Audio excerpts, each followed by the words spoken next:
ვენესუელაში დამანგრეველი მიწისძვრის შედეგებს ებრძვიან ადგილობრივი დროით საღამოს 6 საათზე ქვეყნის ჩრდილოეთ ნაწილში მცირე ინტერვალით 7.2 და 7.5 მაგნიტუდის სიმძლავრის ბიძგები დაფიქსირდა. ქვეყნის მთელ ტერიტორიაზე გამოცხადებულია საგანგებო მდგომარეობა. ბოლო მონაცემებით დაღუპულთა რიცხვი 200 აღწევს, დაშავებულია 1000-ზე მეტი, დაკარგულად ითვლება 25,000-მდე ადამიანი. უწყვეტ რეჟიმში მიმდინარეობს ნანგრევებში მოყოლილი ადამიანების ძებნა, თუმცა სამაშველო ოპერაციას განმეორებითი ბიძგები აფერხებს. მიწისძვრამ განსაკუთრებით დააზარალა დედაქალაქი კარაკასი და სანაპირო რეგიონები, დანგრეულია ათობით საცხოვრებელი კორპუსი, მრავალსართულიანი შენობები და სასტუმროები. სერიოზული დაზიანებების გამო განუსაზღვრელი ვადით ჩაიკეტა ქვეყნის საერთაშორისო აეროპორტი. მოსახლეობის დიდ ნაწილს არ მიეწოდება ელექტროენერგია, დაზიანებულია სატელეკომუნიკაციო სისტემები. ანეტ მიქელაძე ვენესუელის ისტორიაში ყველაზე დამანგრეველი სტიქიის შესახებ.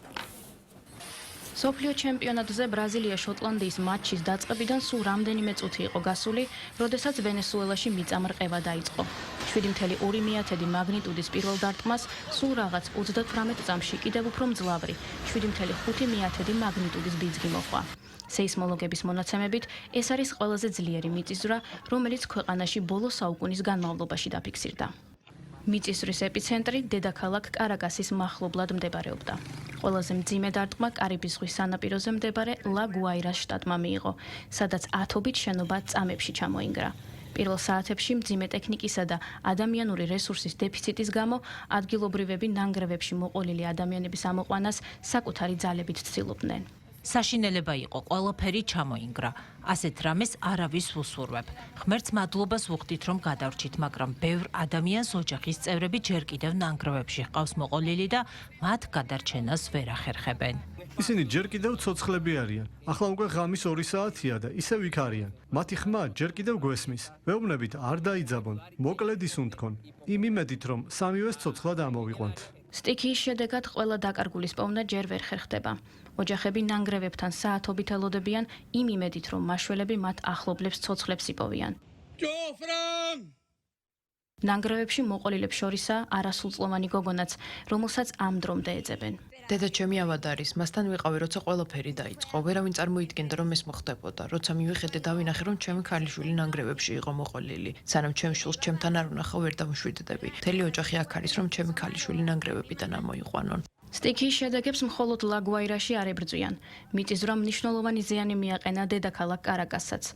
ჩამოინგრა საცხოვრებელი კორპუსები, დაზიანდა ოფისები. ნანგრევებმა კი ქუჩაში ათობით ავტომობილი მოიყოლა. თვითმხილველები იხსენებენ, რომ პირველ წამებში ვერც კი ხვდებოდნენ, რა ხდებოდა.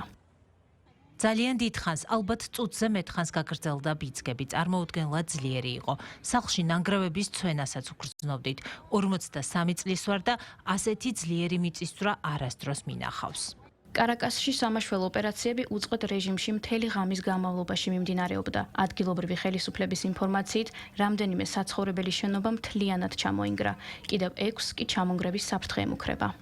რამდენიმე შენობა მთლიანად ჩამოინგრა. ამ დროისთვის სამაშველო ოპერაციაში 500 ადამიანი მონაწილეობს და უკვე 18 მცხოვრების ცოცხლად გადარჩენა შევძელით.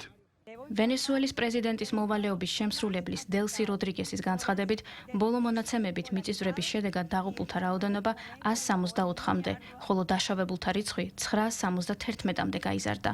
ხელისუფლება არ გამორიცხავს, რომ მსხვერპლის რაოდენობა კიდევ გაიზარდოს. ორი ძლიერი მიწისძვრის შემდეგ ყველა სახელმწიფო უწყება და სამოქალაქო დაცვის სამსახური სამაშველო ოპერაციებზე გადავიდა. ახლა ჩვენი მთავარი ამოცანა ადამიანების გადარჩენაა. მიმდინარე კვირის დარჩენილ დღეებში სასწავლო პროცესი შეჩერებულია.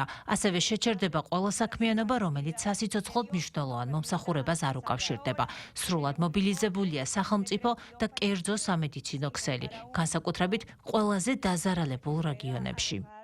ვენესუელაში საერთაშორისო დახმარება უკვე ჩადის. ამერიკის შეერთებული შტატები ქვეყანაში სამაშველო ჯგუფებს, სამედიცინო რესურსებსა და ჰუმანიტარულ დახმარებას გზავნის. 300 მაშველი ვენესუელაში სალვადორიდანაც ჩავიდა.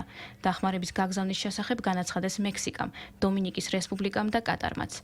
მხარდაჭერა გამოხატეს საფრანგეთმა, ესპანეთმა, ჩინეთმა, ბრაზილიამ და ლათინური ამერიკის სხვა ქვეყნებმაც.